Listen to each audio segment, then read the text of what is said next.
YouTuber భయ్యా Sunny Yadav arrest. ఇతను ఒక బైక్ రైడర్, ఇతను ఒక వ్లాగర్, ఇతను ఒక యూట్యూబర్, ఇతను ఒక ఇన్ఫ్లుయెన్సర్. ఈయన ఎస్టర్డే నిన్న ఇతనిపై ఒక ఎఫ్ఐఆర్ నమోదైంది.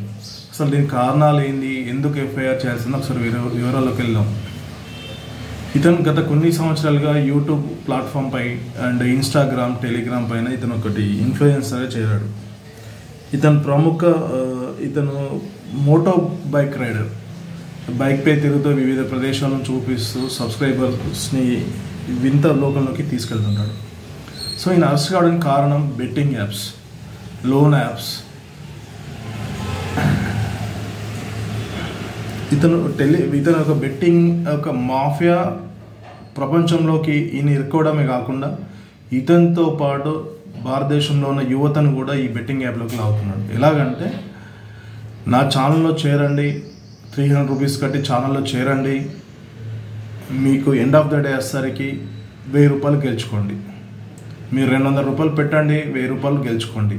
ఈ స్కీమ్ ద్వారా భారీ ఎత్తున యువతను సబ్స్క్రైబర్గా చేర్చుకున్నాడు. అంతేకాకుండా అతనికి అవసరమైన కెమెరాలు, మైక్స్, ట్రైప్యాడ్స్ అని కొందామనేసి షాప్లోకి వెళ్ళి అప్పటిదప్పుడు షాప్లో అన్బాక్సింగ్ చేశాక కూడా ఈ బెట్టింగ్ యాప్తో నేను 1,00,000 రూపాయలు గెలుచుకున్నాను, 98,000 గెలుచుకున్నాను అని చెప్పేసి వీడియో రిలీజ్ చేయడం వల్ల పెద్ద ఎత్తున యువత మోసపోతున్నారు. గత కొన్ని రోజుల క్రితం ఒక వీడియో విడుదల చేశాడు అతని ఛానల్లో. ఒక కెమెరా కొందామనేసి ఒక షాప్కి వెళ్ళాడు, కెమెరా కొన్నాడు, ఆ కెమెరాను అన్బాక్సింగ్ కూడా చేశాడు.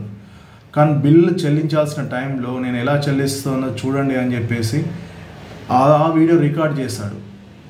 సో అప్పటిదప్పుడు విత్ ఇన్ మినిట్ ఆఫ్ టైంలో 1 lakh బెట్టింగ్ వేసి 96,000 ప్రాఫిట్ విత్ ఇన్ 1 minute నేను గెలుచుకున్నా అనేసి వాళ్ళ సబ్స్క్రైబర్స్కి, వాళ్ళ ఫాలోవర్స్కి ఇన్స్టాగ్రామ్ అండ్ యూట్యూబ్లో పోస్ట్ చేశాడు ఆ వీడియో. సో ఇది మొన్న జరిగింది, లేటెస్ట్గా జరిగింది. కానీ ఇతను గత 4 నుండి 5 సంవత్సరాలుగా ఈ betting apps, loan apps promotion చేస్తున్నట్టు సమాచారం.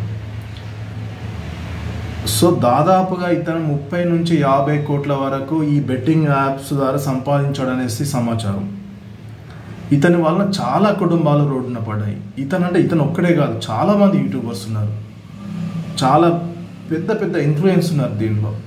సో ఇతని పైన నిన్న సూర్యాపేట పిఎస్లో ఎఫ్ఐఆర్ నమోదైంది.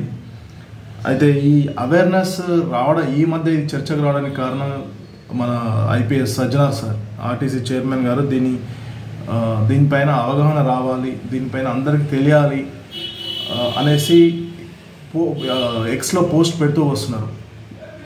గత వారంలో విజయవాడకు చెందిన లోకల్ బాయ్ నాని అనే ఒక యూట్యూబర్ని కూడా అరెస్ట్ చేశారు.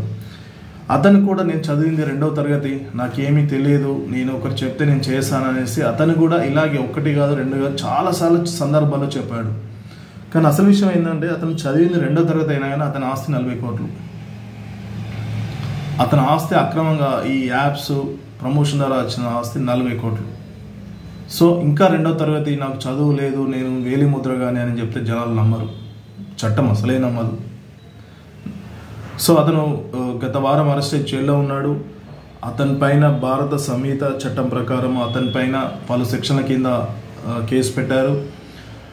ఆ సెక్షన్ల ప్రకారం అతనికి 15 సంవత్సరాల కఠిన కారాగార శిక్షతో పాటు 10 లక్షల వరకు జరిమానా విధించే అవకాశం ఉంది.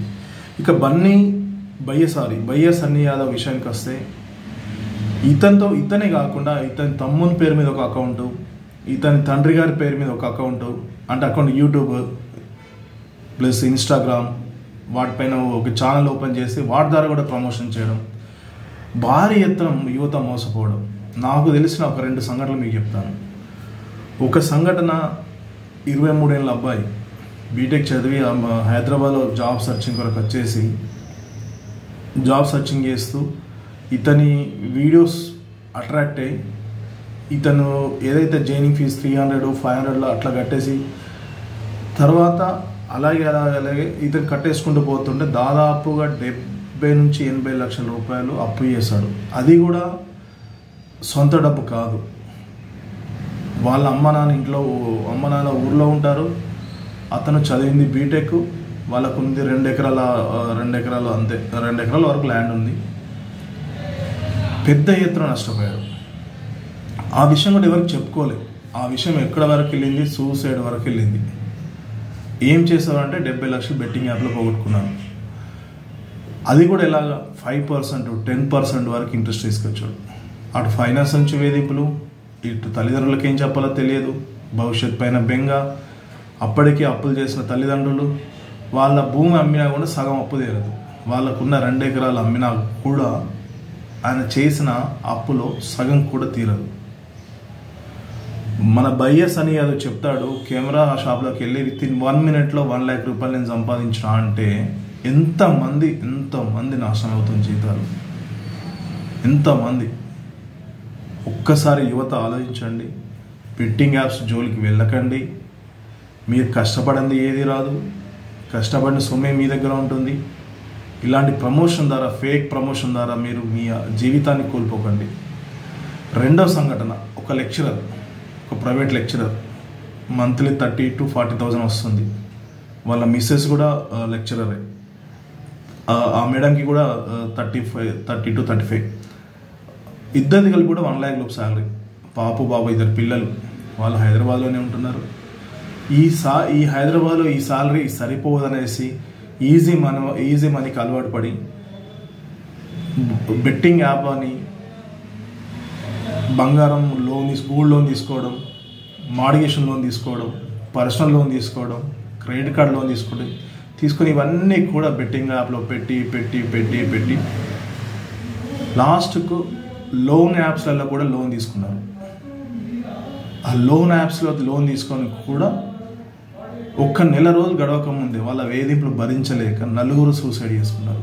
పిల్లల్ని చంపి భార్య భర్త 2 సూసైడ్ చేసుకున్నారు. మీరు అనొచ్చు, ఒక్కసారి వీళ్ళకి ఎందుకు ఇంత అలవాటు పడుతున్నారని.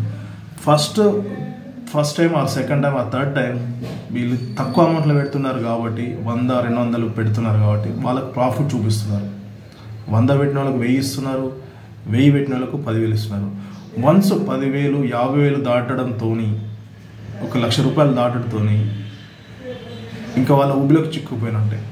వాళ్ళు ఇచ్చే యాప్, వాళ్ళు ఇచ్చే సాఫ్ట్వేర్లకు కస్టమర్ కేర్ ఉండదు, వాళ్ళకి రిప్రజెంటేటివ్ ఎవరు ఉండరు, కస్టమర్ సపోర్ట్ ఎవరు ఉండరు, గవర్నమెంట్ నుంచి కూడా ఎలాంటి ఉండదు. సో దయచేసి ఇది ఒక చిన్న 2 ఘటనలు మాత్రమే, కానీ మనకు తెలియకుండా రోజు జరుగుతూనే ఉన్నాయి. ఇంకో ఆసక్తికరమైన విషయం ఏంటంటే, అనారోగ్యం పాలైతే మనం హాస్పిటల్ చూసుకుంటే మనకు తగ్గిపోతుంది. లేదంటే మనకి ఏదైనా ప్రాబ్లం ఉంటే 4గురికి చెప్తే దానికన్నా సొల్యూషన్ దొరుకుతుంది. కానీ ఈ విషయం ఎవరికి చెప్పుకోలేము, బయట చెప్తే పరువు పోతుందని భయము, తల్లిదండ్రుల దగ్గర చెప్పలేము, తోబుట్టు దగ్గర చెప్పలేము. సో ఇది మందు, సిగరెట్ కన్నా బెట్టింగ్ చాలా డేంజర్. ఇప్పుడు రాబోతుంది IPL మ్యాచ్లో.